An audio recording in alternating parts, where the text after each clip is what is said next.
ஓம் சாய்ராம் ஜெய் சாய்ராம். சாய் பிள்ளைகளுக்கு அனைவருக்கும் அன்பு வணக்கங்கள். என் அன்பு பிள்ளையே, சாயப்பா நினைத்தால் மட்டுமே இதை உன்னால் கேட்க முடியும்.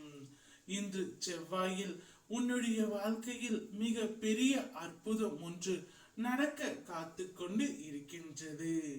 இன்று உனக்கு ஒரு நன்மை நடக்க போகின்றது.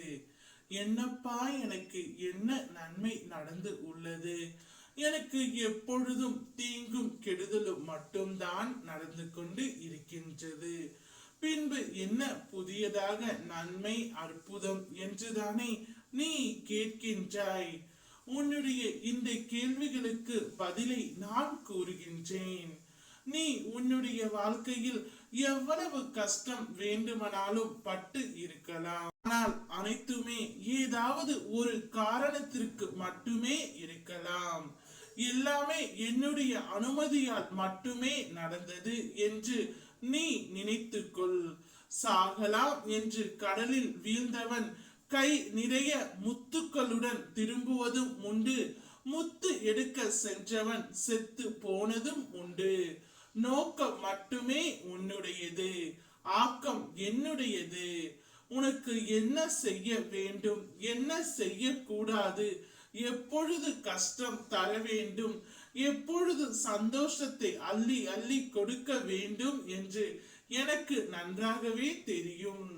அது போலத்தான் உன்னுடைய வாழ்க்கையும் ஒவ்வொரு நாட்களாக நான் குறித்து வைத்தபடித்தான் நடந்து கொண்டு இருக்கின்றது. உன்னுடைய சோதனை காலம் அனைத்து முடிந்து விட்டது. இனிமேல் சாதனை செய்யவே நீ பிறந்து உள்ளாய் என்பதை உணரப் போகின்றாய். பிரச்சனை கொடுக்க மட்டுமே நான் உன்னை படைக்கவில்லை.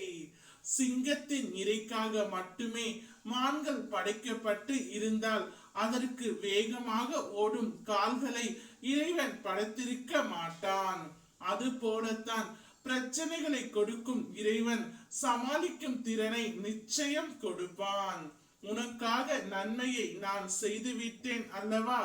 இனிமேல் உனக்கு நடக்கவிருக்கும் அனைத்தும் என் ஆசீர்வாதங்களோடு நல்லதாகவே நடக்கும்.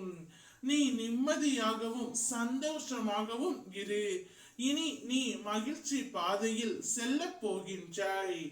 எல்லா செல்வ வளங்களையும் பெற்று சீரும் சிறப்புமாக இந்த அப்பாவின் ஆசீர்வாதத்தோடு நீ வாழப் போகின்றாய்.